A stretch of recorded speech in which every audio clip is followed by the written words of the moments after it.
成功了，我终于成功了！这下终于可以治好妈妈的病，也足以让人王药业的上市估值翻3倍。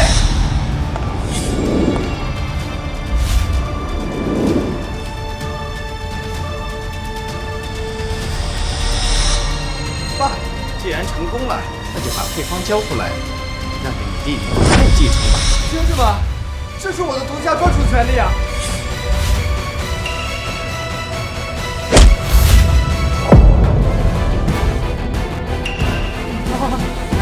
从小在国院长大，果然是一不说不开人啊！小燕说你要把配方卖给竞争对手，人王药业上市在即，王家绝不会允许有任何无心怪发生。我为了这个配方，连续3天没有合影，半年没有离开过公司，天津开公司，还是上一周我在曹总台前晕倒才去的医院。你们送我买配方？少废话！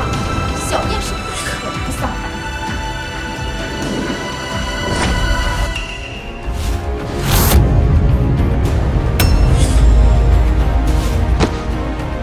好了，有了这个资源，我们王家就能在医药界站稳脚跟。这个配方就还有这点用处。你是我的，还给我！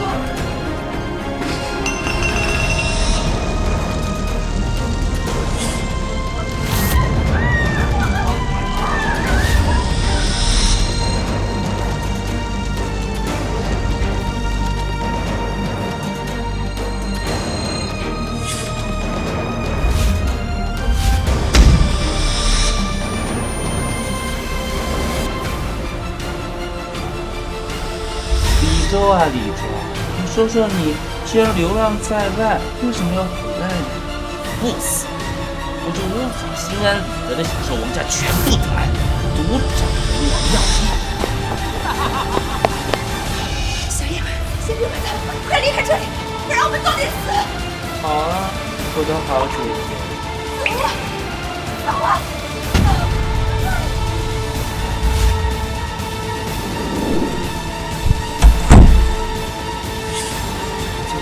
费尽心思想要讨好的家人，却这样养子的话，陷我于死地。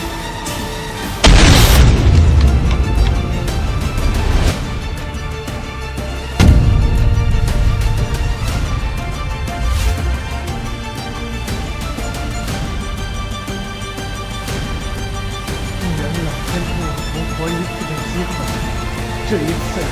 我要撕碎你们的伪装！李正，你个小偷！前世就是今天，王艳诬陷我偷了他的玉佩，被王家人骂了个遍，把辛苦3个月的实验成果让给我。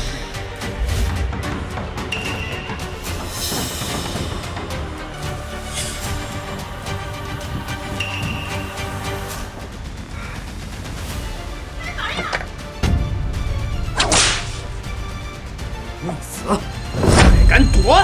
躲什么躲？做贼心虚了。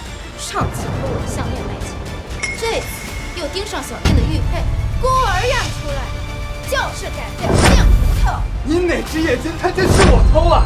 还是说，仅凭他人的一念之词，就可污蔑是我偷的？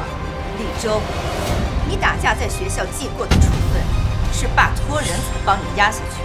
你身上这身衣服，是小燕穿旧了送你的。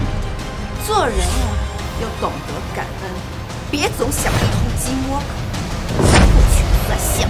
小周，快给你爸认错，给小妍的玉佩拿出来。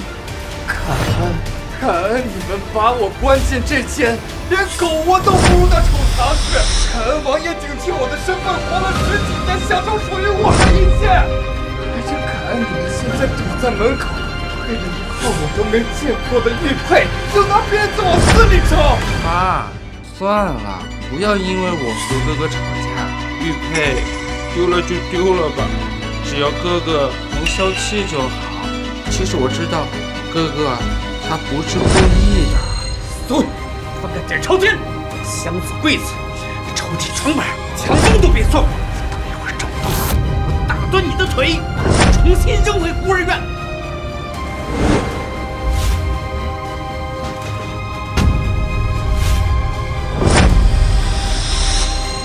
哎呀，会不会在床底下呀？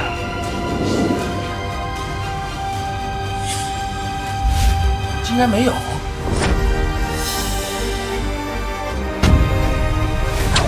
跪下，把你刚才污蔑我的话咽进去，再道歉。你啊，你在大海上打我。小程，你疯了吗？可是你弟弟呀！还有你，一进来就嚷嚷着说我偷你的东西，证据呢？客厅、走廊，甚至你卧室门口装的都有摄像头。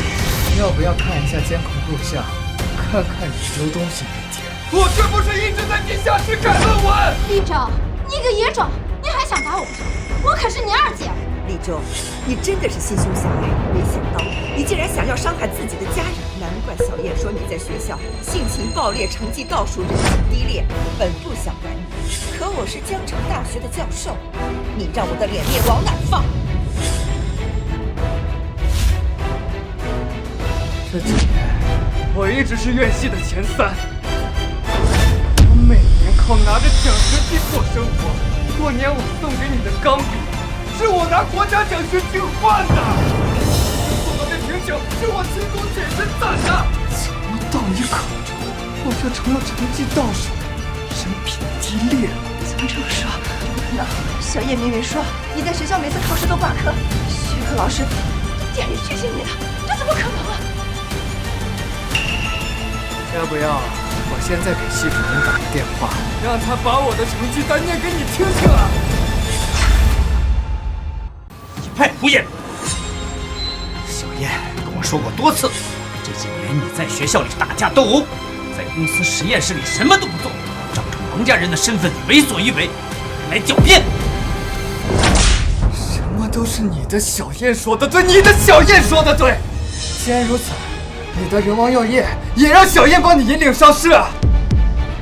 他一个连数据都能抄错的人，你指望他能把公司给你带向哪里啊？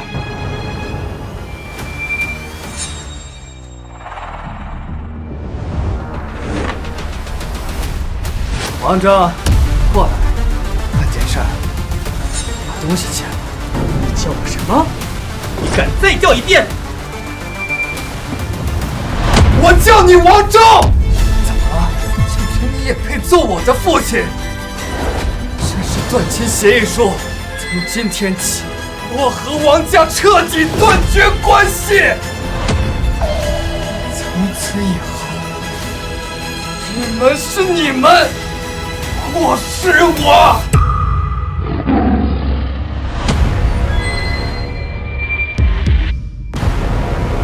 叶子，当初就不该把你从孤儿院接回来。少废话，跪下签字！你虐待了我这么久，也该到此为止了。签！靠着我现在就把你们王家做的那些龌龊事捅给媒体，黄岩顶替我的学籍，王之下学术造假，以挪用公款给小儿子买别墅，这些事情我可都一清二楚，选吧！我的耐心可不多了。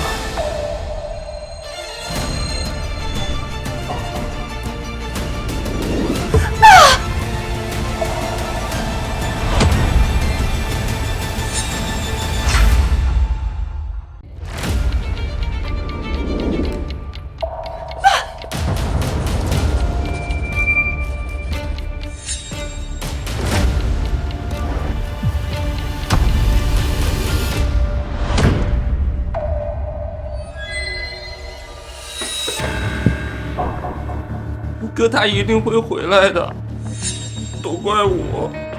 别管那个逆子，小燕，下周五的医学交流会上，代表人王药业参会，并提拔你为副总，把新药数据亮出来，为我们人王药业上市造势。可小周说10%实验鼠出现急性肝衰竭，那是属体质差。姐，你可别被吓傻了。我听说康泽药业的千金周瑶小姐要去参会，小燕，你可要好好表现。要是能得周小姐的青睐，那我们人王药业就会搭上周家这条船，上市融资还不是手到擒来？康泽药业那可是华国医药界的龙头，他们不光笼络了半壁医药市场，房地产、新能源都有布局。华尔街那帮人见了周老爷子，都得点头哈腰，说他们能撬动全球金融命脉，都不为过。爸，姐，康泽药业的副总周明宇和我那是过命的交情啊！他现在可是周药跟前最得势的红人，他说句话可比研发总监还管用。明天我亲自带你俩去见他，让周副总在周小姐面前替咱们多美言几句。往后咱人王药业想搭上周家的船，那还不是易如反掌啊！真的？你们什么时候搭上这层关系的？怎么不早说？我就知道我们家小燕呀最要本事，不像某些人，除了给家里添堵，啥能耐都没有。看来呀，我们王家的好日子这就来了。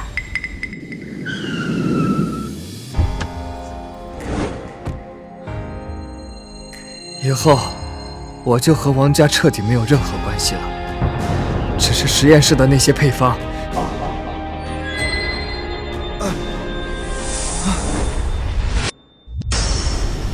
我竟然能清楚记得前世所有新药配方，药理学知识更是领先这个时代20年。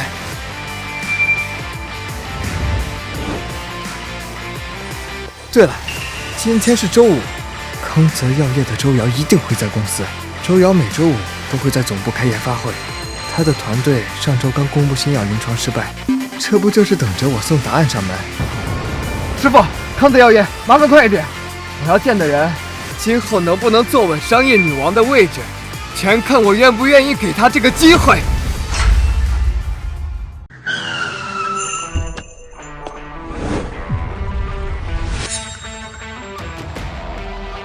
红姐，全员通宵，就算挖地3，也要把温情救出来。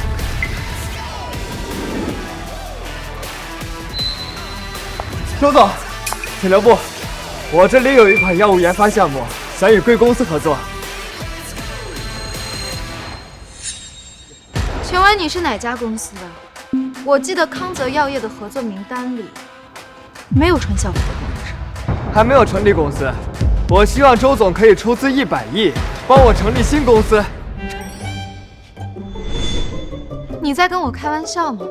现在离开，我可以当做没看见。你们那款新药的研发失败，不是因为抗体活性低，而是你们选的靶点有天然缺陷，就像在流沙上面盖摩天大楼，而我能把地基换成钢筋混凝土。就这，就凭这个想让我投资100亿成立新公司？像贵公司这种新药的配方，我还有几10种，比如这款针对乳腺癌的抗癌药物，比罗氏那款至少领先3年。当真？周总如果不信的话，现在可以让你们的研发团队验证一下。要是方案真有你说的那样，100亿不是问题，但我要占新公司50%的股份，最多20%。我这些配方的价值远不止100亿。周总如果觉得不划算，就此打住。跟我上去。实验室里的设备齐全，是骡子是马，先验验货再说。钱是在实验室里熬废了3个月，那些配方早就刻进了 DNA 里。7组交叉验证的结果刚出来，你的那些新药配方比实验室数据库里的标杆数据还要漂亮。昨晚董事会连夜召开视频会议，100亿投资，全票通过。下周6的医学交流大会，我爸特意推掉了瑞士的行程，他说他想要亲自见见能让我赔上整个研发部预算的奇才到底长什么样。替我谢谢周总，我敢保证，这笔钱会是康泽药业成立以来最划算的一笔投资。不过我有个附加条件，从下周起，你得挂个康泽药业常务副总的头衔。咱们公司新药研发到了关键节点、关键时期，得有你这样的人亲自坐镇把关。可以，但研发部的人事权得归我管。像你这样的人才，别说是研发部的人事权，就是把总监换成扫地阿姨，我都给你签字。你现在休息室眯会儿，我去生产车间盯一下市场。哦，对了，下午2点，法务部的人会带你去注册新公司。名字想好了吗？就叫周安生物。李周，你怎么在这儿？准备拿着你在人王药业偷的数据来康泽药业招摇撞骗？我看你就是个贼！王家白养了你20多年，养出你这么个专偷技术的白眼狼。周总，你可看清楚了，这人就是之前在人王靠着篡改数据混吃等死，今日到您这儿来，指不定啊憋着什么坏水呢。李周，我劝你趁早滚出康泽，王家的技术不是你能染指的。识相的话，赶紧把偷去的配方交出来，不然让你在整个医药圈混不下去。怎么不吭声了？被我说中了。我看你手中这杯咖啡也是偷来的吧？我看呀，这也是用偷来的钱买的吧。李周啊，李周，你说你这辈子就只会偷吗？说完了。我操！你敢泼我？李周，你疯了！我杀了你！王副总刚才说什么？我没听清，再说一遍。松手，不然我现在就叫保安过来了。这是康泽药业，不是你们王家的祠堂，撒野也不看看地方。还有，你到底是谁？周总，这个畜生在贵公司行凶，我要求必须严惩这个逆子。正好，既然你们人王药业的人也都来了，就叫上你们的高层去会议室，我也该正式和你们认识认识了，顺带发挥一下我的职权。你也配安排我做事？配不配？你和周瑶周总打个电话，问问他，我李周有没有资格召开这场会议？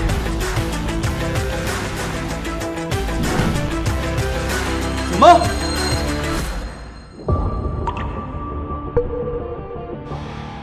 放心吧，小月，李周在公司当众打人，现在又坐在主位上发号施令，这是摆明了把康泽的规矩当摆设。现在召集这么多人来，摆明了是要公开处死。看来康泽是要发行业封杀令了。这个逆子在人王就敢篡改数据，到了康泽更是无法无天。但愿他别连累了我们跟康泽的合作，否则饶不了他。今天，人王药业的团队过来和康泽谈合作，现在表态，谁赞成，谁反对。首先，我表态，我反对。逆子，你是疯了吗？那个位子也是你能坐的，还敢谈反对？给我滚下去！哎呀，真是应了那句老话儿，要想人灭亡，先让人疯狂。希望他别连累我们人王，毕竟我们是带着诚意来的。他以为他是谁呀？以为康泽是给他开的？周总还坐这儿，轮得到他说话？我身为康泽药业的执行总裁，也反对。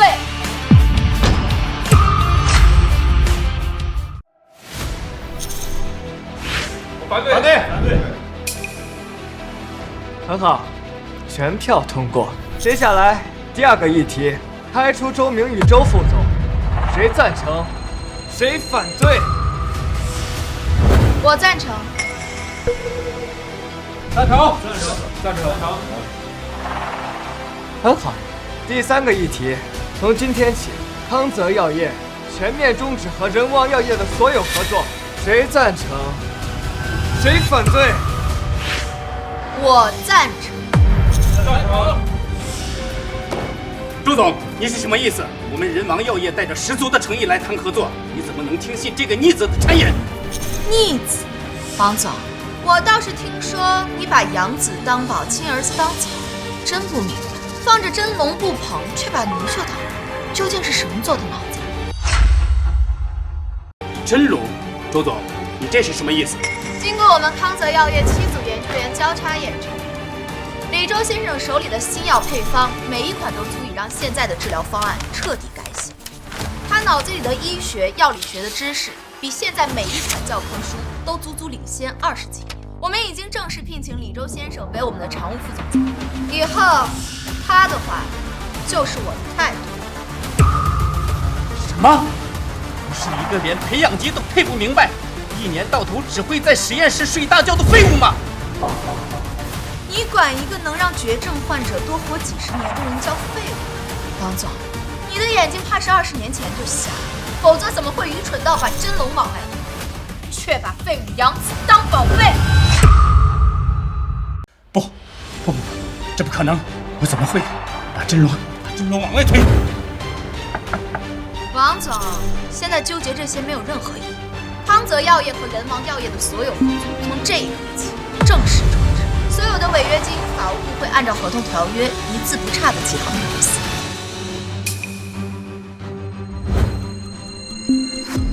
法务部已经把中安生物的注册资料准备好了，现在就差你的签字了。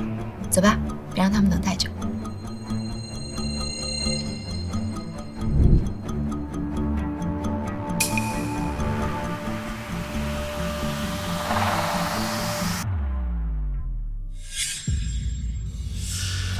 小燕，到底是怎么回事？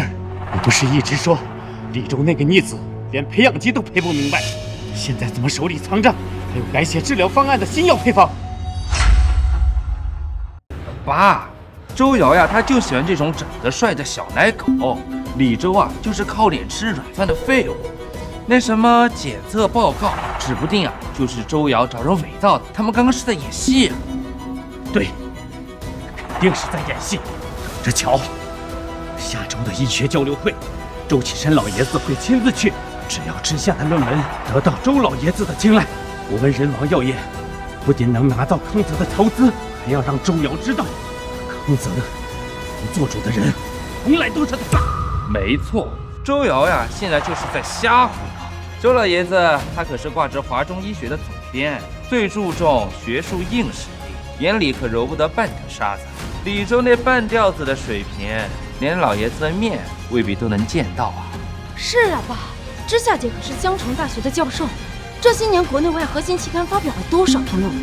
只要他以我们人王药业的名义给华中医学投稿，凭他的实力，肯定能一鸣惊人。到时候，老爷子自然站在我们这边。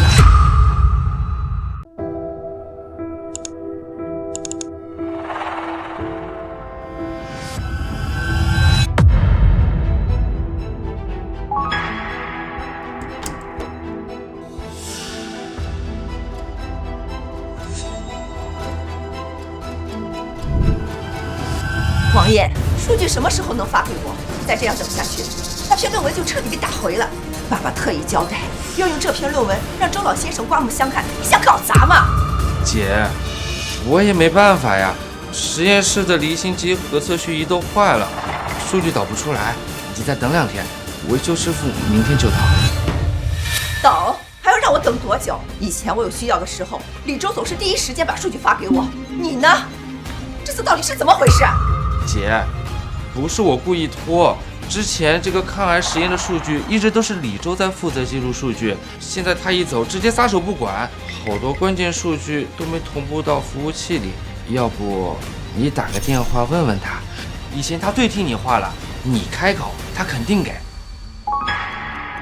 你不是说他一直都不学无术，在实验室睡觉混日子吗？现在怎么又说重要的数据都是由他在负责？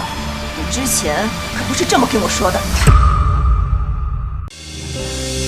姐，这不是他在使坏吗？他知道这个数据重要，他走的时候故意把本地文件删除了，他就是想坑咱们人王。这几天我一直在恢复数据，可就是弄不出来。行，我就问问他，就当给他改过自新的机会。他还真以为离开我们王家，他能混出什么名堂来？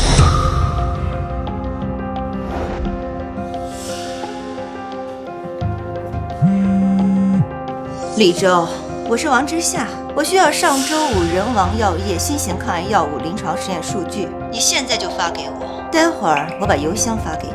你是没睡醒，还是没搞清楚现在的状况？李周，你什么意思？怎么敢这么跟我说话？你以为你是谁啊？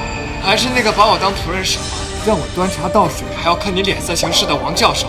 你给我听好了，王之夏，有多远往多远，别烦我。李周，我可是你姐姐，怎么敢这么跟我说话？我们王家白养你了这么多年。姐姐，你什么时候把我当过弟弟？醒醒吧，我和王家早就已经断亲了。哎，那个王艳不是你们的新奸宠吗？说她样样比我强，你不是要数据吗？问她要来。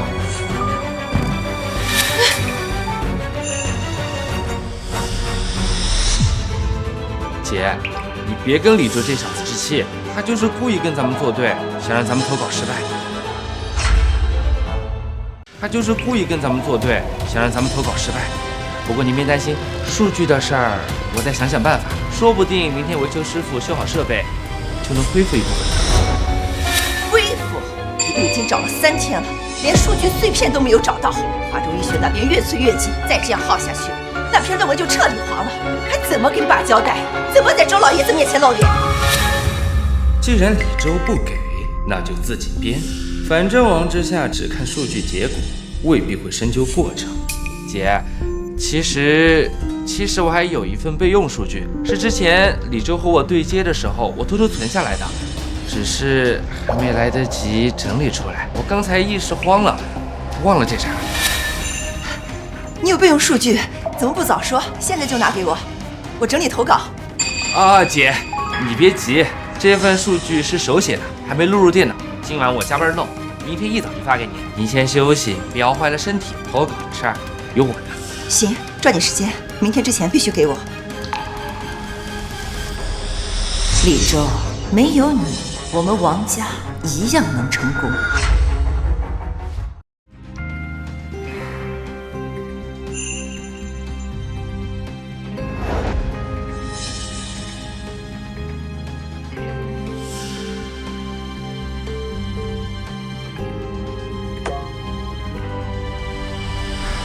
周瑶办事确实利索，这么好的办公室，这么快就敲定好了。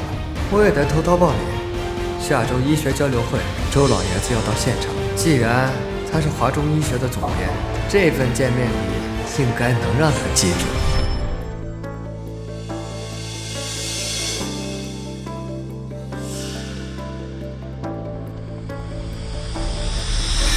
这篇投稿的文章叫《反向构建先导化合物》，又是哪个小实验室靠噱头博眼球？这种技术，国外很多顶尖团队都没有突破，国内怎么可能有人做得出来？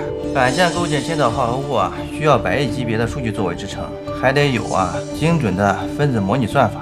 目前国内最顶尖的实验室都摸不到门槛，估计又是一篇凑数的论文。但这篇文章的逻辑链像手术刀一样精准，数据推导步骤也很完整，不像是瞎编的。周世贤教授，你快来看，这篇论文里提到的反向推导算法是全新的，按这种算法，药物研发周期能压缩至少1半。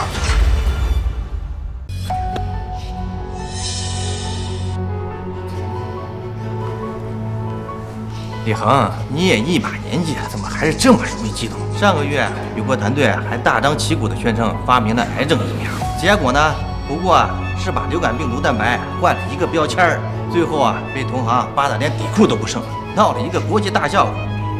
这篇论文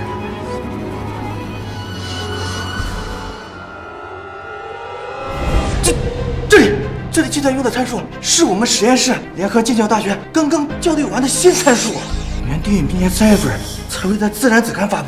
这篇论文作者是谁？他怎么会有这些参数？作者是李周，单位是周安生物。要不然我现在给周安生物对接人打个电话，或者直接给李周发封邮件，询问一下具体研究情况。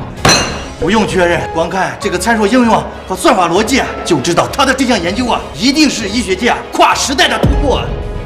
用这个反向推导算法，至少能让靶向药的研发周期缩短1倍，是，甚至可能解决多个困扰我们多年的研发难题。李周，这个名字怎么这么熟悉？是不是在哪听过？是不是哪个学术交流会上见过？还是哪个团队提到的合作方案里提到过？不管了，李恒，立刻启动紧急审核程序。这篇论文跳过外审，直接由我亲自主审。另外，马上整理论文的核心摘要和数据图表，整理成英、德、法3种语言，连夜送利贝尔医学奖评审委员会，这篇论文绝对不能埋没。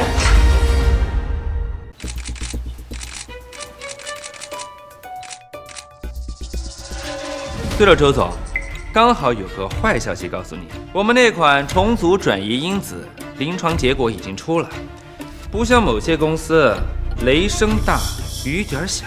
据我所知，贵司的临床结果还没有全部出来。王副总这是学会未卜先知了，还是说你把小规模试错结果当成临床通过了？小规模？周总怕是消息滞后了吧？我们的核心疗效数据早就出来了。短期疗效数据好看罢了，长期安全性数据没补，副作用检测也没做，就敢拿出来啊？我赌3分钟之内就会有临床患者闯进来找你要说法。一派胡言！我们所有患者都有随访，根本没有出现副作用。李周，你少在这造谣，想破坏我们人王的名声，没门儿！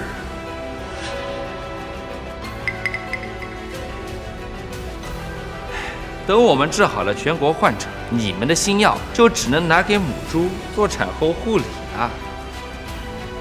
周总，我好心提醒，千万不要被小人蒙骗。让你再得意几分钟。前世临床患者出了问题，被你们打压不敢站出来，这一世，我要你们血债血偿。让患者做准备。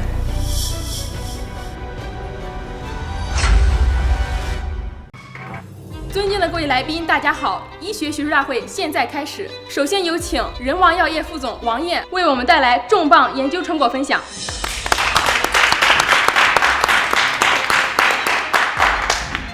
各位同行，今天重点介绍重组转移因子。2期临床数据显示，免疫缺陷患者服药之后，90%恢复正常水平，不良反应仅1%。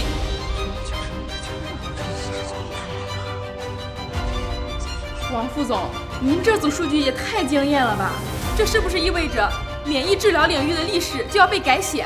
未来这款药一旦上市，市值至少翻5倍。看来我们要赶紧找关系，若是能买到原始股票，这可是稳赚不赔的买卖。那都是我儿子小燕的功劳啊！从靶点筛选到临床实验，小燕她熬了300多个通宵。我们人王药业就是要做国内医药行业的领头羊啊！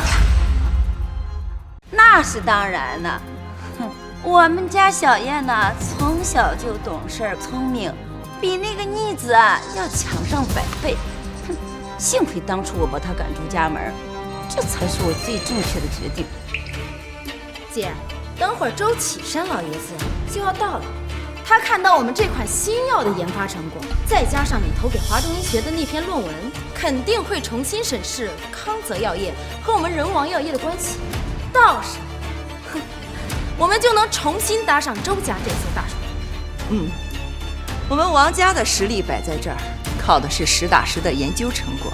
李周那种走偏门靠女人的人，就算一时风光，终归是根基不稳，早晚会因为急功近利害人害己。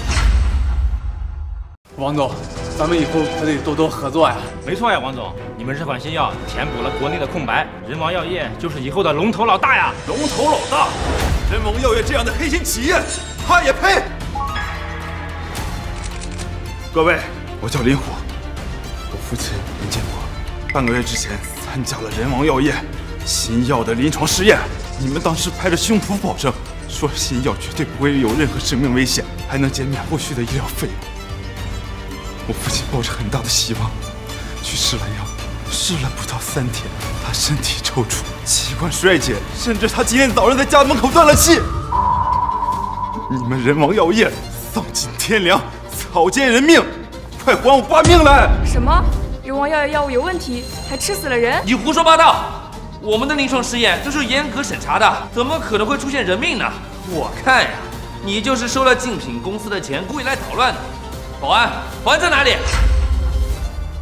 保安在哪里？快把这个闹事的疯子给我赶出去！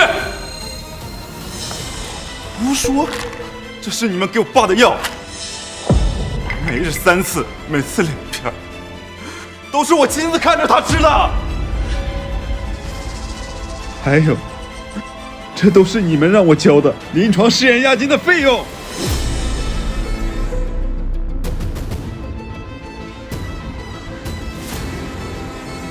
我今天走了，还去人王药业想讨个说法，结果呢，你们的人不仅不解决问题，还把我摁在地上打了一顿，还说我爸是老东西，体质太差，死了活该。你们看看我身上的伤，这就是你们正规企业办的事。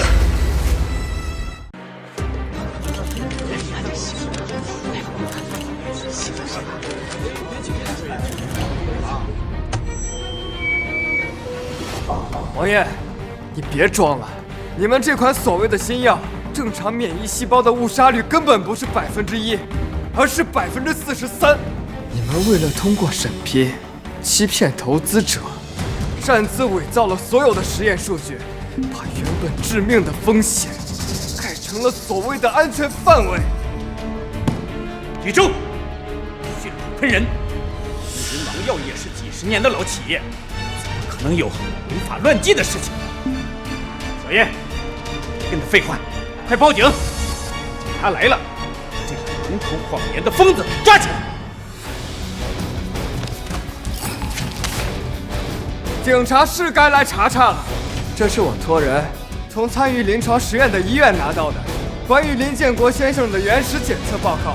报告中明确显示，林建国先生在参与实验的第2天，细胞免疫活性就下降了60%，而你们却在公开数据中把活性改成提升了12%，这不是草菅人命是什么？不可能，不可能！你怎么会这份报告？若想人不知，除非己莫为。王爷，王家完了！这下王家全完了。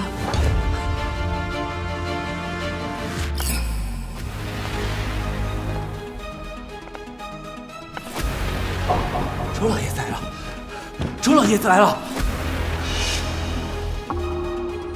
周启山先生来了，他一定是看了之下投给华东医学的那篇论文，这是被财阀所打动，今天特意来到这儿。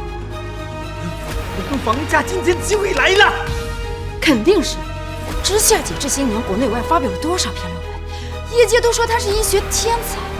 周老爷子最看重学术实力，到时候肯定会站在我们这边。没错，只要周老爷子认可我，就算小燕的新药出了纰漏，只要周家肯与我们合作，我们就会渡过难关。还是我们知夏明白，不像那个逆子，就算他搅黄了小燕新药又如何？到时候靠知夏的论文，照样周家为我们撑腰，让大家见证我们人王药业的实力。知夏，小燕，周先生今天亲自来这里，为我们人王药业站台了。今天咱们王家可是蓬荜生辉呀！李先生，你投给华东医学的论文啊，我已经看了。你提出的反向推导理论，这简直是具有划时代意义的突破啊！我们已经紧急联系了专业的团队，把论文啊翻译成了英、德、法3国语言，连夜提交给了利贝尔医学奖评审委员会。就算是拿不到任何奖项，也足以啊在全球的医学界让他们看到我们华国研究者的实力。天啊，李周居然获得了周老先生的认可！周老先生过奖了，我只是做了我应该做的。比起这个奖项，我更希望这个算法可以尽快应用到临床医学，给更多癌症患者带来福音。说得好啊，这才是研究者该有的初心。你放心，我已经组织了全国的医药高校开展专业的研讨会，你的研究理论呢，让它尽快落实。对了，后续新药的研发有任何的技术需要，华东医学都将免费提供专业的学术支持。有什么需要，尽管来找我。妈，那周老爷子不是说好了给我们人王药业站台吗？怎么和李周关系那样亲密啊？完了，全完了。周先生，你是不是搞错了？我们人王药业的知夏也给华中医学投稿了。你看到那份论文是不是知夏写的？一定是李周偷了他的研究成果，是剽窃。搞错，王之夏那篇论文实验数据都是在实验室里错过的。要不是看在你年纪大，不想让你们王家在全国的媒体面前丢尽了脸面，我们早就联合了药监部门和教育部，追究王之夏学术不端的责任。哼，你居然还诬陷李先生剽窃，真的是厚颜无耻！我没有，这些数据都是我自己实验得到的。你自己得到的实验数据？王之夏，反向构建先导化合物这个课题，你在人王药业的3年里，这种课题王大教授有研究过。你的那些论文，从选题到数据推导，哪一个不是我熬夜整理再借给你用的？我支支吾吾躲躲闪闪，王大教授也配说是我偷了你的课题？还是说这些年来我给你供养实验数据，帮你敲定实验方向，让你坐稳了医学界天才的位置，你就真以为自己有这个能力了？不是的，我也参与了这些题目，你是辅助我反向构建先导化合物的思路，我很早就有了构想，只是还没来得及做实验。我辅助你？那行啊，正好今天当着全国医疗界广大同仁，当着媒体的面，跟大家好好聊聊你的思路是什么，你这个选题的核心逻辑又是什么？记得这个课题是10年后才由国际顶尖的团队提出的雏形，后续经过8年的优化才形成完整的论文。以王之夏现在就说早就有了思路，怎么可能？我记不清了，我当时记在笔记本上，后来弄丢了。是笔记找不着了，还是你根本就没有思路？我真的记不清了。王大教授说我偷了他的思路，说这个选题是他早就构思好的，可关于这个选题的核心逻辑，却支支吾吾一句话都说不出来，大家不觉得可笑吗？更可笑的是，王大教授这些年来的论文数据，全是我在实验室里熬出来的心血，偏偏在学术上贡献最大的我，却成了王家不学无术的废物。我每天在实验室里熬夜做数据，成了在你口中在实验室里睡大觉。现在你们离开了我，你又给华中医学提交了新的论文，看来是王燕开始给你讲数据了。王燕，数据什么时候能发给我？啊，姐，你别急，这份数据是手写的，还没录入电脑。今晚我加班弄，明天一早就发给你。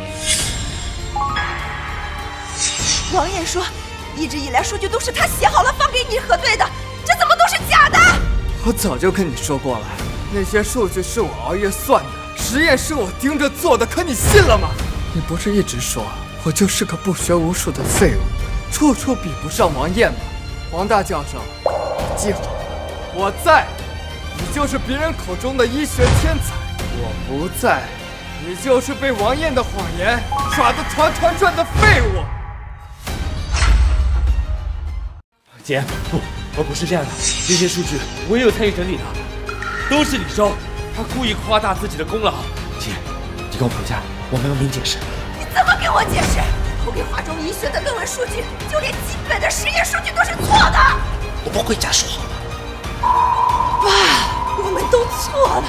在医学造诣上，我王之夏连李周的一根手指都比不上，他才是我们王家该珍惜的人。原来我们错把真龙当成了废物。不信，是我花重金送出国读博的高材生。这些年你发表的论文，你的奖项，一向不是我引以为傲的资本，怎么可能比不过李周这个孤儿院出来的？他就是一个靠偷别人成果混日子的贱骨头，怎么可能有这么高的道德？爸，学历不代表能力，出身不代表一切。以后人王药业的事，我不再参与。我累了，先回去了。姐，你别走啊！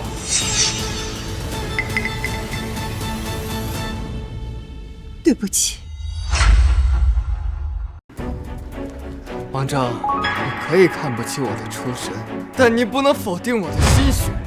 你口中的这个贱骨头，用无数个日日夜夜帮你女儿撑起了医学天才的名声。你引以为傲的高材生，连实验数据都能算错，这不是造诣的问题，是你们早就被偏见蒙了眼。王总，就在刚刚，李先生的研究成果已经得到了国际医学界的认可。我们华中医学部已经收到了3位利贝尔医学奖得主的邮件，都对他的反向构建算法表示赞同。你眼中所谓的贱骨头，是华国以后医学界的支柱。不可能！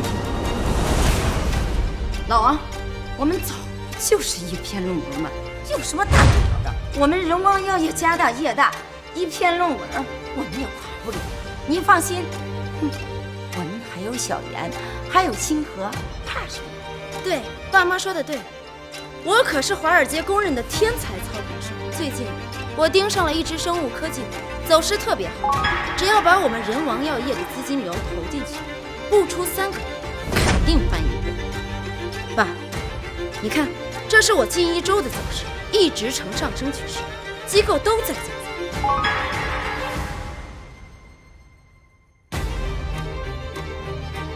走。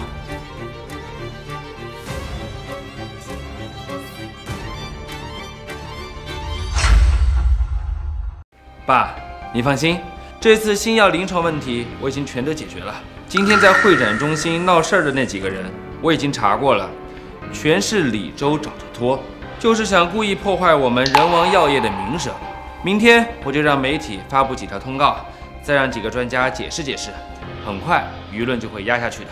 李周想用这点小事打垮我，简直是痴心妄想。那个逆子，我把他从孤儿院领回来，好吃好喝的待他。他倒好，翅膀硬了，就开始在我面前作威作福。小燕，别管李周他搞什么小动作，这款药必须迅速进入3期临床，绝不能耽误上市进度。是，爸，我已经全部安排好了。3期临床的合作医院，我已经联系好了，下周就能够启动。这款重磅的免疫药一旦上市，肯定能让咱们人王医药顺利上市。就是，他李周算什么？我们家小燕这么能干，以后人王上市了，小燕就是最大的功臣。对了，清河，我今天买的那只股票，下午收盘的时候，我看涨了5个点呢。要不，咱们从公司调出来一部分资金，专门成立一个投资部，交给你来打理，这说不定呢，比做医药还赚钱呢。清河，你这半年炒股到底赚了多少？爸，你看，这是我近半年来的收益。今天下午购入的那只明日医药，到收盘的时候就已经涨了5个点。照这个趋势下去，至少还能再涨10个点。不愧是我的女儿。明日我让财务调2000万，成立投资部，交给你全权打理。爸，你就放心吧，我一定会好好表现的。本来我是没打算掺和公司的事情，不过以后我要让他李周明白，离开了王家，他什么都不是。但我们王家离开了他，还有我王清河，还有小燕撑着。就是，咱们王家人才辈出，哪用得着靠李周那个白眼狼呢？这以后呢，小妍管医药，清河管投资，咱们王家是越来越兴旺啊！好，明日开始，小燕紧盯3期临床，清河呢筹备投资部，要让所有人们看看，王家离开了的李周，只会越来越好。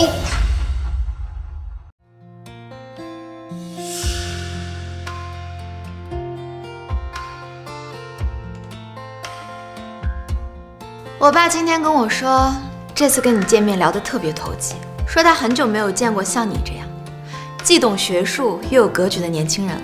是周老过奖了，我只是做了自己应该做的。不过能得到周老的认可，是我的荣幸。不过你昨天在会展中心说的那句话，比起奖项，我更希望这个算法尽快用到临床，让更多的癌症患者看到希望。不仅打动了我爸，也打动了我。之前我投资众安生物，多少都有一些商业上的考量，可现在我坚信，这次投资绝对是值得的。我学医的目的是为了救人，我办周安生物是为了研发更好的药，救更多的人。赚钱只是这件事情的附加价值而已。不过我可听说你当初离开王家，有不少人说你想自己创业赚大钱，想在王家人面前证明你自己。赚钱的方法有很多，如果我是为了赚钱的话，当初就不会选择学医。学医太苦了，周期又长，远不如其他行业来得快。这话你要是说给别人听啊，估计没几个人会信。你不信的话，咱们可以试试。试试？你手头还有闲余的资金吗？明日开盘的时候买入明日医药这只股票，记住，一定要在第7天尾盘的时候全部卖出，1分1秒都不能耽误。你来真的？明日医药最近确实涨势很猛，有不少人跟风买。你确定这个时候进场还能有收益？当然了，我自己也准备买一点点，就当是给公司赚一点研发经费。你说的一点点，到底是多少啊？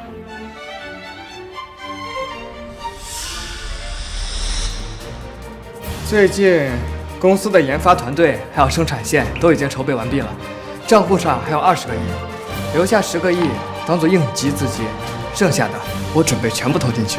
这就是你说的一点点。李周，你知不知道这10个亿投进去，要是出点差错，对公司的现金流影响有多大吗？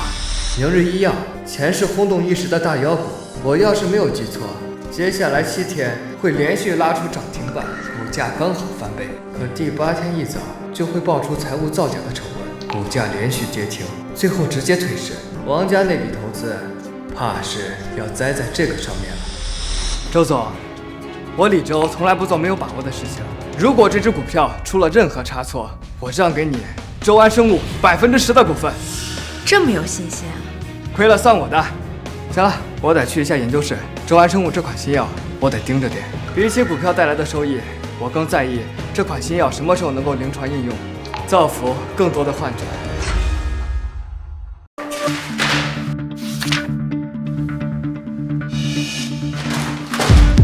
我养你们这群废物是干什么吃的？3期临床到这个阶段还能出现不良反应，问题到底出现在什么环节啊？王总，之前人王药业的几款药都是李周负责临床数据把控的，他对细节要求特别严，从来没出过这种事。要不我们联系一下李周，把他请回来，说不定他能看出问题所在。对，离了一个李周，你们就什么都干不了了是吗？我请你们来是让你们当摆设的吗？我马上就去安排研发部，今晚连夜排查问题。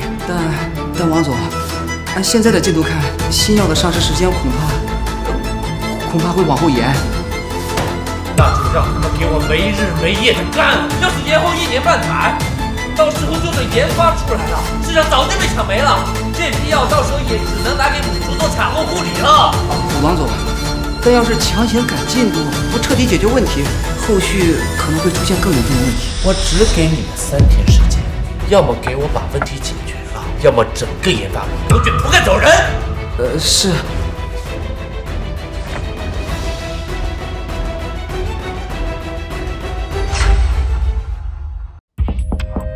进来。小燕，刚刚我在走廊碰到汪副总，听他含糊提了一句，说公司新药3期临床好像出现了点问题，情况严重吗？不会影响到后期的资金周转吧？嗨，没什么大问题，我已经让团队去处理了。那就好。对了，跟你说个好消息，我们投资部今天全仓买入的明日医药，在刚刚收盘的时候直接涨停了。真的吗，金河姐？当然了。你看，我们投资部今天赚了1000万。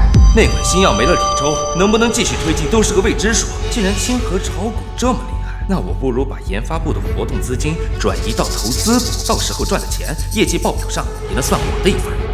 清河姐，既然你在这个板块这么厉害，我有个想法，你看行不行？你说。我准备把公司目前所有的流动资金也都交给你帮我打理，多赚些钱，也能给公司多储备点流动资金，你看怎么样？小燕，你们研发部有多少活动资金5个亿。 ？5个亿？小燕，你没开玩笑吧？当然没开玩笑啦，这笔钱原本是给研发部应急的。那现在既然研发没什么问题，那不如先拿给你，先去赚钱，等赚到了钱再拿回来研发也不迟嘛。好，小燕，你放心，我保证管好这笔钱，不出1个月，我就让它变成10个亿。到时候咱们也让爸妈高兴高兴。哈哈，我就知道呀，找你准没错。那这样，这笔钱我明天就让财务打到投资部的账户上。你放心，明天一早我就去公司，开盘就直接全仓买入明日医药。对了，你可别跟爸妈说这笔钱是研发资金，等我赚了钱再给他们个惊喜。放心，我有分寸。要是爸妈问起来，我就说投资部需要资金扩大规模，保证爸妈不会起疑心的。等着吧，保管5个亿变10个亿，他李周不过会写几篇破论文，又有什么用呢？真要论赚钱本事，还得看我们姐弟俩。行，我等着，到时候咱们一家人我庆祝庆祝。大家都看到了，明日医药连续7天依次板涨停，咱们投进去的5个亿已经变成10个亿，但这只是个开始，我敢保证这只妖股后续至少还能再翻3、5倍。王总监，连续7天的涨停，可是明日医药还是没做出任何实质性的好消息，就连公司公告都只是正常经营的套话。这种纯靠资金拉抬的涨停，会不会是主力在准备拉高出货呀？咱们现在已经翻倍了，要不要考虑获利出局，落袋为安呢？小张，7天前你就在疑神疑鬼，现在都翻倍了，你还在瞎担心？我姐姐在华尔街做操盘手的时候，你还在大学啃课本，她的判断还能有错？小张，我再说最后一次，今天之所以能这么早一字板封死，说明主力资金根本没有撤，后续还有很大上涨空间，继续持有，1股都不准卖出。谁要是敢私自减仓，直接按照违反纪律处理。小燕，你看，才7天，5亿就变10亿了。我说过会让你惊喜的，等着吧。用不了多久，爸妈一定会对咱们刮目相看。他李周算什么？还是姐姐厉害啊！哦，对了，我今天刚抽给你20亿，你都买进去了吧？说来也巧，刚刚竟然还有人卖出，我就直接全部帮你买进。明天开盘，大概率依次板涨停的。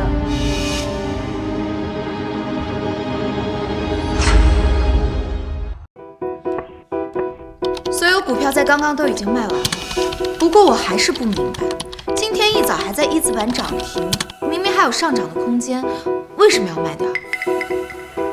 没有为什么，见好就收而已。股市里没有永远的涨势，现在资金已经翻了1倍了，足够了。你一下子投入10个亿，赚了10个亿，还说算是小玩。要是这都算小玩的话，那市面上那些投资公司都得关门。对了，你怎么那么确定今天要卖掉？你就不怕明天还涨停？我说我能未卜先知，不信吗？现在你说什么我都信。我听说人王药业也买了这只股票，正在庆祝呢。明日医疗这只股票，对于他们来说可是棵摇钱树。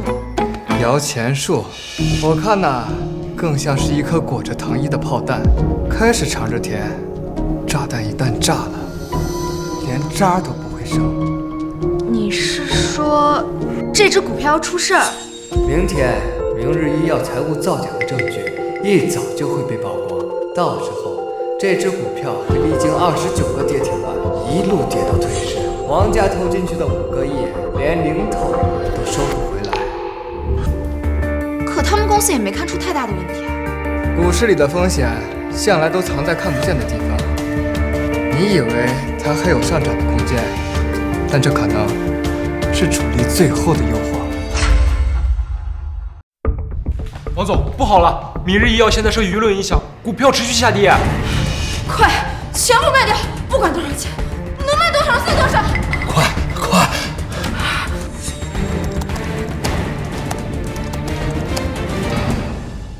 王总，卖不出去呀！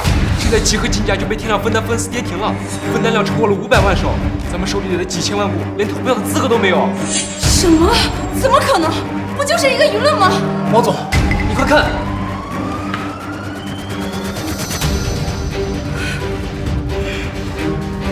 王总，这个公司就是个皮包公司，这几年一直在连续亏损，之前的上涨全是为庄家拉抬出货，现在新闻一曝光，根本就不会有人来接盘，以后肯定还会持续跌停，我们的钱怕是要全亏光了。什么？姐，这怎么回事啊？昨天不好好的吗？我今天从研发部调来的20亿，不会都没了吧？没了，全没了。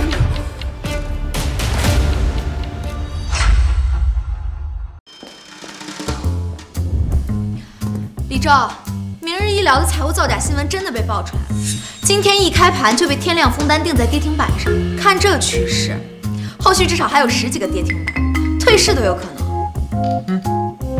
你怎么一点都不惊讶呀？现在网上都炸锅了。意料之中的事情，我早就跟你说了，昨天一定要卖掉。你怎么知道这么精准？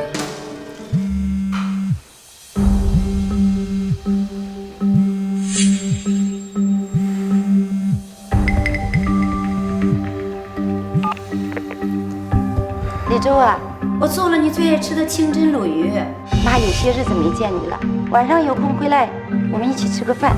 吃饭，像以前一样，我搬个小板凳坐在厨房前面，看着你们一家人吃饭，等你们吃剩了，我再捡剩下的。怎么会呢？是妈以前错了，你告诉妈，你还想吃什么，妈亲自下厨给你做。不必了，现在我想吃什么就可以做什么。要是没什么事情，我就挂了。哎，别，这再怎么着，咱们都是一家人的。晚上你回来，你爸还有事情跟你说呢。是吗？行，我晚上会回去一趟。正好，我有一些事情想和你们彻底说清楚。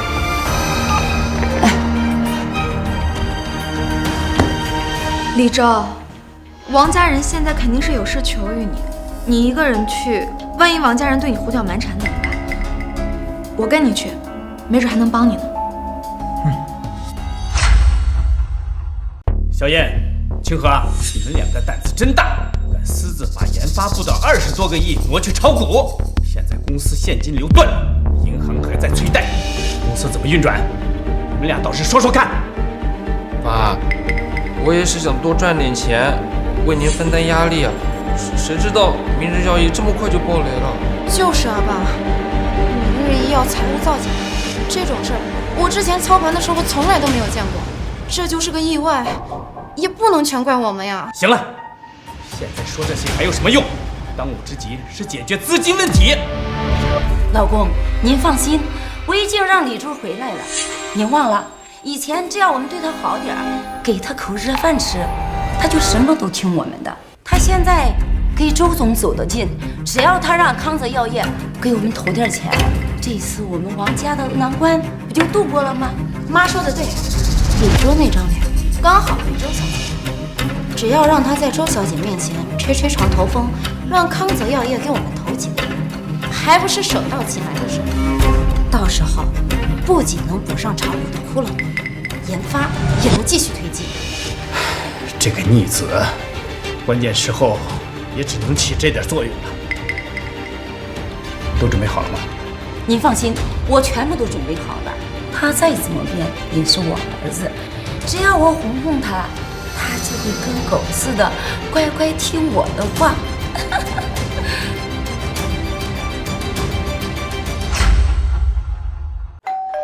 哎，这个白眼狼回来了。小周，你可算回来了，来，快进来。这位是周总吧？您请进。饭我就不吃了，这次回来是有几件事情要和你们彻底说清楚。逆子，妈下午3点就去菜市场买菜回来做饭，你什么态度？眼里还有没有长辈？是啊，小周，妈做了你最爱吃的清蒸鲈鱼。来，咱们坐下来，有什么事呢？边吃边聊。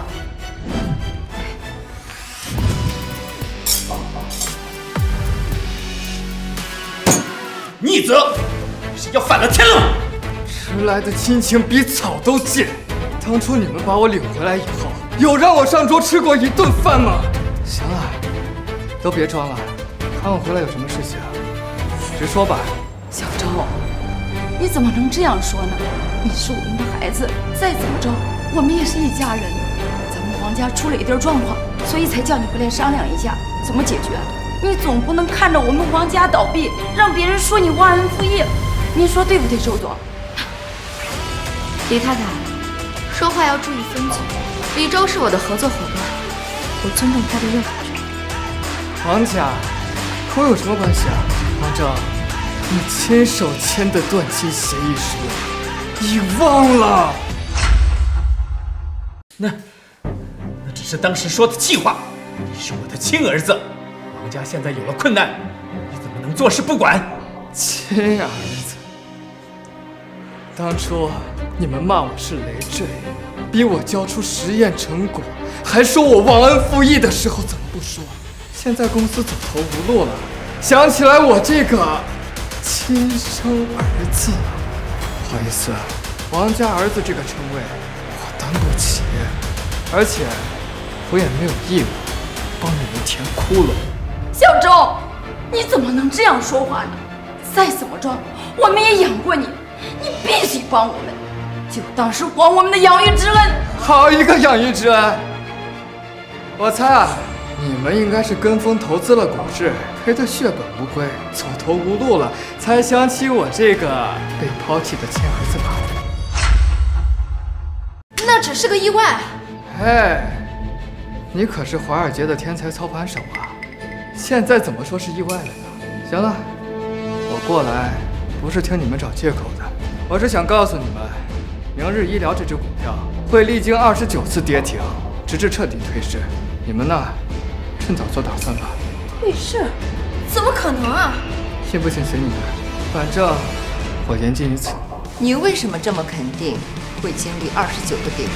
这么具体的数字，它是怎么来的？他肯定是瞎说的，肯定是想动摇我们军心，想看我们笑话的。你们这个一家人是怎么有脸说出这句话？瞎说的！你们知道他在明日医疗这只股票上到底赚了多少钱？你们知道他在明日医疗这只股票上到底挣了多少钱？他炒股赚钱，还和我们买的同一只股。周总，我尊重你和康泽药业的实力，但是你说李周在今天这个只股票上赚大钱，他连 K 线图他未必看得懂吧？玩笑，李周在7天之前耗资10个亿全仓买入明日医疗，而就在收盘前，这只股票还在1字板涨停的时候，他已经清仓全部售出，净赚10个，他这种精准到分钟的操作，你说他是瞎说的？什么？净赚10个亿？他怎么可能啊？这是我的私人账户，跟着李周买了2000万，现在已经翻了1倍了。至于李先生的账户，因为涉及到公司资金的操作，改天我让助理发一份截图到王先生的邮箱，让你们看看你们口中不懂得投资的李周在投资界是如何挥斥方遒的。你怎么知道在昨天收盘前卖明日医药财务造假新闻是今天才爆出来的？你怎么可能提前预判得到？主力抬高股价是为了出货，当一个股票持续性涨停，却没有实质性的利好作为支撑，就是这只股票风险最大的时候。怎么，你一个从华尔街出来的天才操盘手，不会连这都不懂吗？你就是个废物！小燕说了，你在学校学习成绩是倒数，在公司实验室天天睡大觉，怎么可能懂投资？你就是瞎猫碰上死耗子！废物！是，以前我把你们当家人，不想和你们争，处处讨好你们。你们说我是废物，我认；你们说我学习成绩差，我不争辩。可如今我们已经断亲了，你们算是什么东西，也配给我贴标签？王大教授，我的学习成绩，后来你有去查吗？你眼中这个成绩倒数的差生，论文刊登在华中医学的头条，你有好好看看吗？至于你，所谓的华尔街天才操盘手，拿着王家20多个亿的巨额资金，不做调研，不分析财报，凭着感觉就投资了一家财务造假、即将退市的公司，给整个家族带来灭顶之灾。就你这种水平，也配称之为天才，也配喊我废物？还有你，王爷，你们研发的那个免疫药，趁早停了吧，强行上市也是害人。我研发的新药已经过了3期临床，下一周即将提交上市申请，到时候你们可以过来看看，到底是谁在实验室里天天睡大觉，又是谁在真正做对患者有用的研发。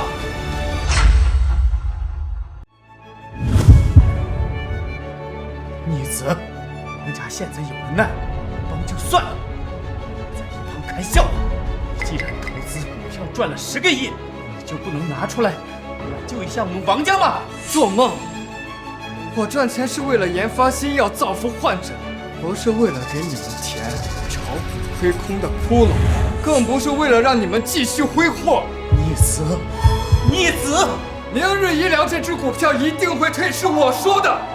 你们最好趁早做打算，这是我留给你们最后的情分。以后啊，不要再打我的主意，我们已经1刀2断了，我是不会救你们的。那我们王家岂不是身体完了？皇上呢？这日子以后怎么过呀？小周，妈知道错了，咱们还回到从前好不好？这一次，妈一定做个好爸爸。以前我需要你的时候，一点母爱都没有给我。现在我不需要了，你也不用再假惺惺的。还有，趁早把公司卖了，拿到的钱足够你们一家人享受好几年安逸的日子，总比最后破产清算的时候连住的地方都没有强。那是我们王家几代人的产业，是我的命，就算是死，也不会卖。卖不卖随你。王燕这个人，人品极差，又没有什么真本事，除了会推卸责任，就是玩弄心机。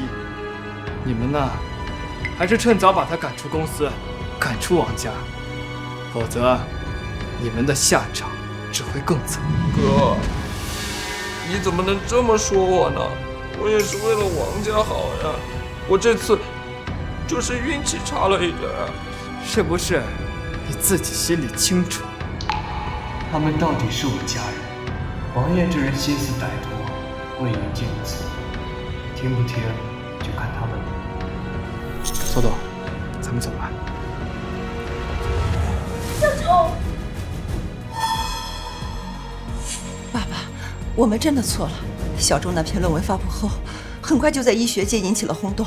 江城大学现在都在邀请他回去做演讲。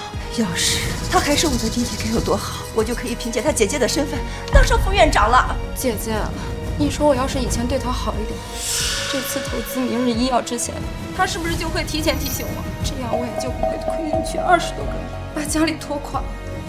都怪我没用。如果当初我没有听二姐的话，没有挪用研发资金去炒股，家里就不会变成现在这样。要不我还是离开这个家吧，省得留在这里给你们添麻烦。说什么混账话！以后你就是我王征的亲儿子，王家未来的继承人。哼！好，爸爸，不过家里造成现在这样的情况，都是那李周造成的。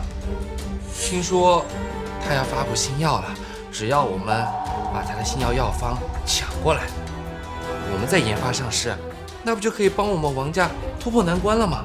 你说的没错，到时候会乖乖的让他回来跪下认错，继续为我们做研发。你是不是很难过啊？可能吧，或许这就是我的命，注定孤苦无依啊。那可不一定。以后有我陪着你。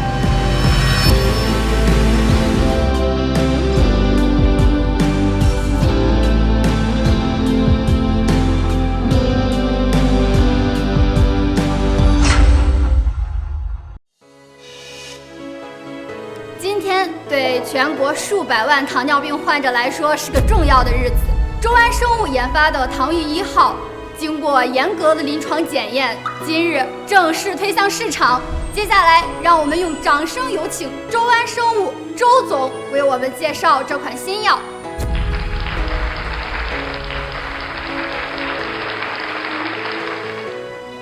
这是我们周安生物成立以来研发的第一款新药，经历了3期临床验证，能够将糖尿病患者的血糖控制达标率提升80%，生活质量提升1倍。今日起面向全国上市，为更多患者带来福音。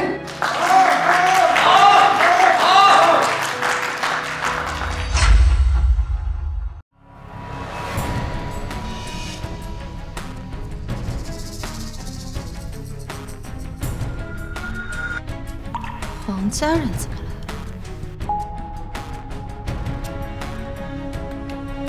各位，我们今天来到这儿是想告诉大家一个真相。真相？之前李周在人王药业做研发，如今王家和李周之间还有什么不为人知的秘密吗？各位猜的没错，我今天来就是要告诉大家这个秘密，那就是李周，你这糖裕1号根本就不是自己研发的，而是偷某王家的技术，把我们人王药业的糖尿病药成果换个名字就上市，哪有这种天理啊！记者朋友们，李周曾经是我们人王药业实验室的一名员工，偷了我们糖尿病药的核心配方和临床数据，摇身一变成了周安生物的董事长，是赤裸裸的盗窃。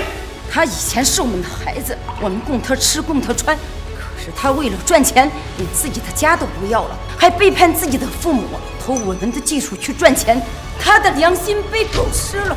什么？这药物竟然涉嫌盗窃？李周先生，这到底怎么回事？姐，你别多管闲事。李周敢背叛我，今天是他活该。你们说我的糖裕1号偷了你们的技术，证据呢？当然有证据，这就是2年前我们人王药业对糖尿病的研发方案，这就和你的糖裕1号成分极其相似，你敢说没有偷？就一张皱巴巴的纸，就说是我偷的，真可笑啊！我在王家待了这么多年，怎么不知道你们还有过糖尿病药物的研发呀？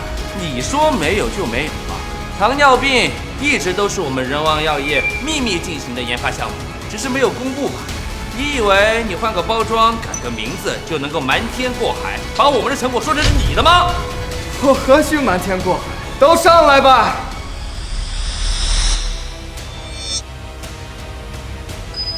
台上的这几位，王家应该都不会陌生吧？他们都是在王家工作了10年以上的老员工。最长的赵组长在人王集团待了15年，全程参与人王集团所有新药的研发。他们现在已经是我的核心研发部部员了，你们不妨问问他们。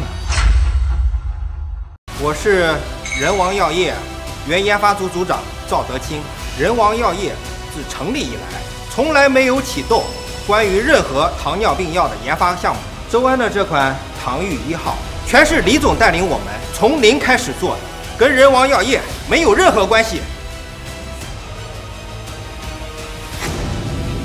这是人王药业研发记录员的研发日志，上面详细记录了每一年的研发项目。这上面根本就没有任何关于糖尿病药的研发记录，我也可以为我的话负法律责任。还有人王药业之前那几款能拿得出手的新药，全是李总当年熬了无数个通宵才研发出来的。而王燕王副总去年才进入公司，连实验室的基本操作都不熟，研发方案都看不懂，怎么可能主导糖尿病药的研发呢？王副总手里拿的那张，我看更像是照着糖裕1号的成分表临时抄上去的吧。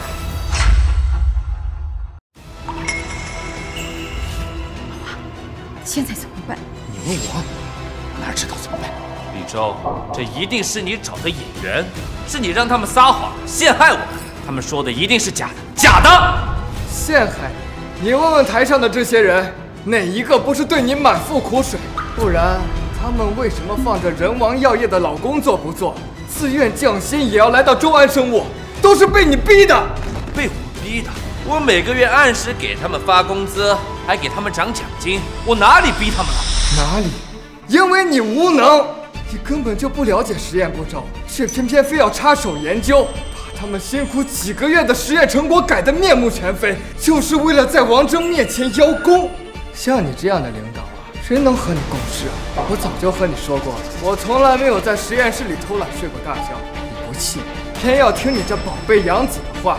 现在跟了你10几年的老员工就站在台上，你问问他们，是谁每天在实验室里熬到凌晨？又是谁在实验室里偷懒睡大觉？不，一定不是这样的，肯定是你们弄错了。小燕她不是那样的人。弄错了？人王药业的监控你从来不看，只听王艳在这里给你颠倒黑白。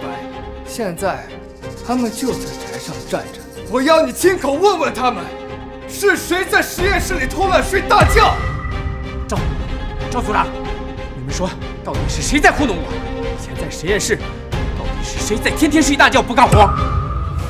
王总，这是去年3月到6月的实验室值班记录，这上面有我们每个人的签字。您可以看看，李总那时候基本上每天都是最后一个，值班记录上的离开时间全是凌晨0点以后，而王艳、王副总3个月里一共来过实验室5次，每次待了不到半个小时，还有2次在睡午觉，值班记录上可都有备注。王总，您再看看这里，这是我们免疫药3期的实验报告。王副总说数据不好看，就私自把副作用的发生率降低了20个百分点。因为这事，我们3个才彻底寒了心，决定要离开人王药业。小燕，他们说的都是真的，你真的？哦，不是的，爸，是他故意陷害我，是李周让他们这么说的，我没有篡改数据，我也没有睡大觉，我只是有点累了，休息而已。老王，你可别相信他们，小燕那么懂事，肯定是李周嫉妒小燕比他强，所以才派这些来挑拨你们父子关系。你的话你不能相信。挑拨关系？有这个必要吗？我和王家早就已经断亲了。今天要不是你们在这里咄咄逼人，我都懒得管你们这些破事。真相原来是这样，王正先生，面对值班记录、实验报告，还有老员工的证词，你现在是否相信王副总是否存在失职行为？王岩先生，您打算怎么解释值班记录和实验报告？还有人王药业的免疫药，既然数据存在造假，那未来的患者他们的健康安全如何保障？够了，李周，你收买这些人，让他们演这出戏是给谁看啊？不就是想让我们王家身败名裂，自己独占医药市场吗？你就是个黑心的骗子！花钱演戏，王艳，你现在就可以让你的人去查查赵组长他们的银行流水，看看我李周有没有给他们打过1分钱。你自己天天在王峥面前演戏、改数据、睡大觉的时候，怎么没有想过今天会被当众拆穿？各位记者可以看清楚，这是我近半年的银行流水，除了周安生物的工资外，没有任何额外的转账。我们来这里不是图钱，是想能安安心心的做研发。我永远都叫不醒一个装睡的人。王峥，值班记录、实验报告、员工证词、银行流水，这些证据通通都在你面前摆着，你还是不信？你宁愿相信一个满口胡话的养子，都不愿意相信跟了你10年的老员工，你的亲生儿子。人王药业的面网是你自找的。李周，你这个逆子！我们王家现在这个样，都是因为你。从国务院给你接回来，我就没有过1天的好日子。小燕来我们家这么久，从来都没有发生过这些事儿，就是你克的我们王家。我克你们王家，你们是不是忘了？当初是你们去孤儿院主动领养的我。我在王家的这些年里，天天在实验室里熬到凌晨。我给人王药业研发出来了2款核心产品。那个时候，你怎么不说我克你们王家？供你吃供你穿，你在公司做点事怎么了？你看看你现在，不仅不帮我们，还联合这些外人来欺负我们，就是一个白眼狼。害你们！是王艳她挪用研发资金去炒股，把整个王家拉入深渊。是王艳篡改实验数据，差点害了临床患者，是你们偏听偏信，非要宠着一个满口谎话的养子。离开了我，他的无能和贪婪就全部暴露出来了。不是我克你们王家，是我离开了以后，你们就暴露出了本来的面目。各位记者可以作证，李总当时在人王药业的时候，我们研发部每年能出2款新药，公司营收翻了3倍。而自从王燕王副总接手研发部之后，不仅没有再出1款新药，还把之前的研发资金全都挪去炒股亏空，这才导致了公司现在的困境。李青女士，面对赵组长的证词，你有什么回应？你认为王家的衰败真的是李周导致的吗？人王药业挪用研发资金的具体数额是多少？人王药业挪用研发资金的具体数额是多少？李周，你别太过分了，家丑不可外扬。你在这么多媒体面前揪着我们王家不放，不就是想让我们身败名裂，你好独占江城的医药市场？别把自己说的那么高风亮节，你骨子里不就是一个为了利益不择手段的小人吗？为了钱不择手段，我们团队熬了无数个日日夜夜，几十亿资金研发出来的新药，在你口中就成了不择手段。你少装了！以前你在王家的时候就偷过我的翡翠项链。像你这种从小手脚不干净的坏人，别以为换上了西装，站在高台上攻击父母，就能成为道貌岸然的伪君子。我研发药品从来不是为了赚钱。行，既然你说我是为了钱不择手段的坏人，那么今天就当着媒体、当着观众的面，隆重宣布一件事情：我周安集团研发的新药唐玉1号即日上市，至今年年底，所有患者免费使用。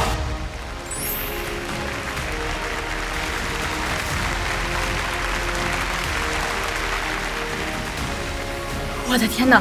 我第一次见到这么有良心的企业，耗资数10亿研发的新药，竟然直接免费给患者用，这才是真正的医者仁心。李总掏心掏肺做研发，他的家人竟然还说他为了钱不择手段。这都是一家什么人？为了抹黑李总，连瞎话都编得离谱，他们才是真正的不择手段吧？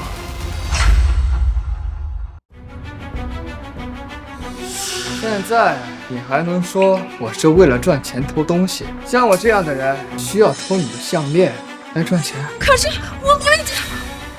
我李周做事向来光明磊落，是我做的，我认不是我做的，谁也别想泼脏水。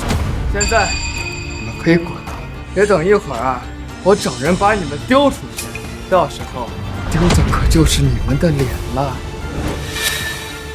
姐，算了，别在这丢人，我们斗不过他。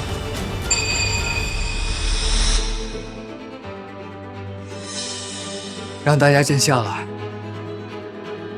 刚才只是一场闹剧，接下来让我们回归正题。现在由我们研发组赵组长赵德清为大家详细讲解唐玉1号的核心成分以及疗效作用，让大家真正的知道这款新药能为患者带来什么。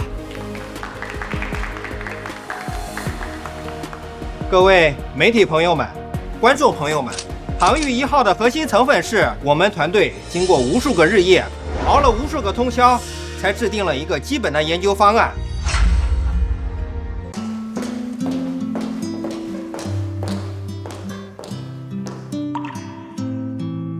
怎么，刚解决完闹剧就躲出来透气了？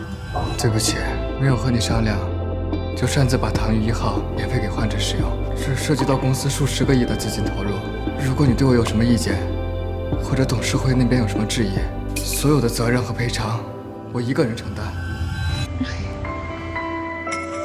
李周，你未免也太小瞧我了吧？是，什么意思啊？我投资专安生物不仅仅是为了赚钱，更是为了研发更多的药物，治疗更多的病人。而你也一直坚持做药物研发的初心，高兴还来不及，我怎么可能有意见？我还以为你会担心公司的现金流。现金流的问题我早就做了预案，之前明日医疗的那笔投资收益本来就打算留一部分用作于公益的，现在正好用作于免费赠药，一举两得。再说了，能跟你一起做真正有意义的事，比赚多少钱多。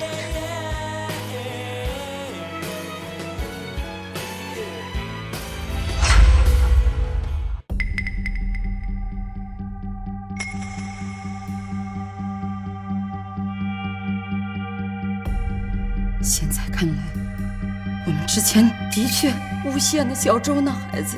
今天我让人去实验室调出了近3年来食品监控资料，小燕这孩子人品的确差得离谱。这几年来，小燕这孩子几乎没有去过实验室，她却在我面前天天说小周偷懒睡大觉，到黑白泼脏水，我们居然都相信了他。赵德清他们都是跟了我10几年的老员工，他们不会胡说。我宁愿相信小燕是他一时糊涂，更不愿相信我养了一个只会撒谎的白眼狼，更不愿意去承认我亏欠李周那么多。我们都错了呀！我们居然相信一个养子的话，把自己的亲生儿子当成废物，当成累赘。我还把他赶到厨房门口吃剩饭，逼他交出研发成果，还签了断签协议，把他赶出家门啊！我怎么那么糊涂呀？都是我们错了，都是我们眼盲心瞎，怪不得李周不认我们，都是我们让王家沦落为今天这个地步。你说我们当面去给小周承认错误，把王岩赶出家门，小周会不会回心转意，重新认我们？我看可以，回头我就找人把股权转让给小周。你们既然为了李周要赶我走，休想！我有点不舒服，先回房间休息。今天无论如何，你们一定要把李周给我找回来。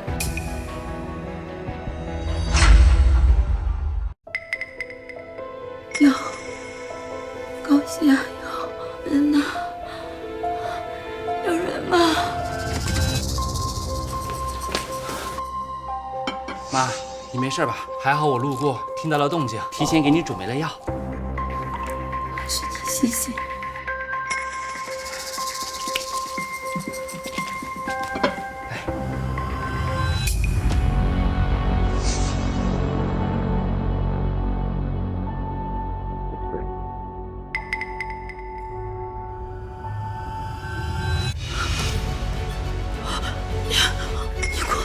你给我吃的是这么药，我怎么这么难受？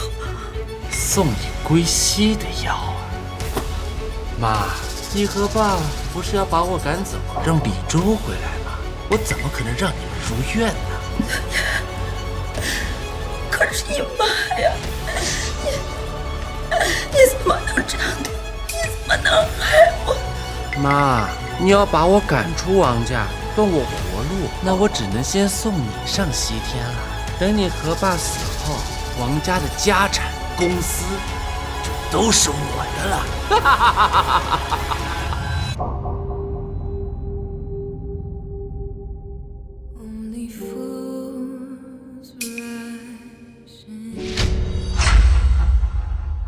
妈，该吃药了。少在这假惺惺的，我不想让你伺候我，叫小妍来。小妍她去跟朋友出去玩了，一时半会儿回不来。妈，我也是您的儿子呀，我怎么就不行？你怎么能跟小妍比呢？我还害怕你毒死我呢。你这种从孤儿院回来的泥腿子，安的什么坏心呢？我可不敢让你伺候。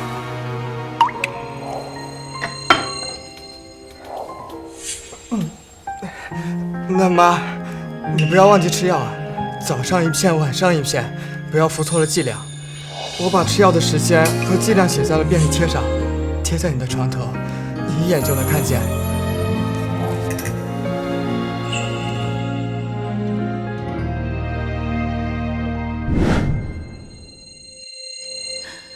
小周，是妈妈错了。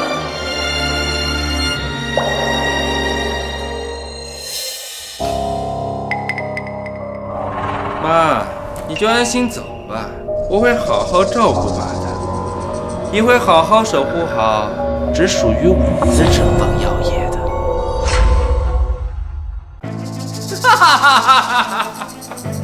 妈，你身体不舒服，现在感觉怎么样了呀？妈，你没事吧？妈，你醒醒，你别吓我呀，妈！妈，这是怎么回事？你说话呀！这到底怎么回事？爸，姐，我也不知道呀，我来的时候，爸就已经死了。妈，对不起，我就应该早点来，你就不会有事儿了。爸，怎么办？我以后再也没有妈了。王爷，妈是怎么死的？你真的什么都不知道吗？姐，你这话是什么意思啊？姐，你说什么意思呀？我听不懂，妈。听不懂？王爷，你半个小时前就进了妈的房间，这是监控拍下来，一清二楚，你还有什么好狡辩的？你怎么会有这监控？家里不是只有客厅和走廊有监控吗？自从上次医学交流会后，我就觉得你不对劲，所以在爸妈的卧室还有楼梯拐角处都安装了隐秘摄像头，没想到竟拍到了你害死妈的证据。小燕，陛下说的是真的吗？你害死了你妈！爹，你怎么能那么做？那可是妈呀！是又怎么样啊？要不是他把我赶出王家，我为王家付出这么多，是他要断我的路。王家的家产本来就应该属于我。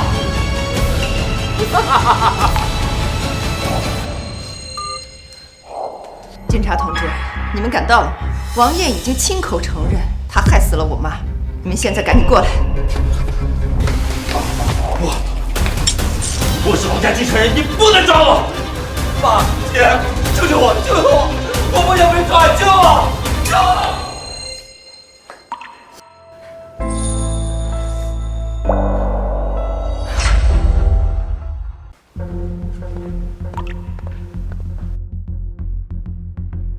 你怎么来了？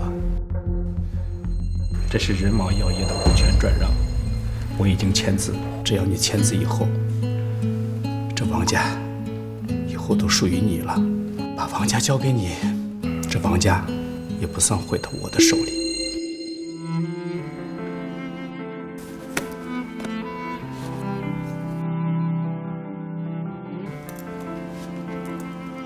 好，我同意收购人王药业，但不是为了王家。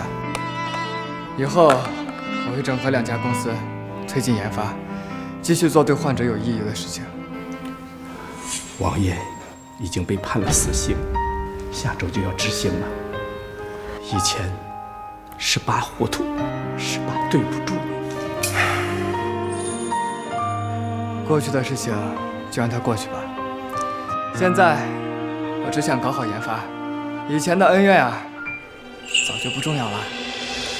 好，你妈已经死了，要是能原谅爸爸的话，以后有空的时候就回来看看爸爸，哪怕是少坐一会儿也好。李昭，好消息，咱们专安生物的上市申请证监会刚刚批下来了，咱们马上就是上市公司了。太好了！公司一旦上市，我们就可以募集更多资金，扩大研发团队，做更多有用的事情。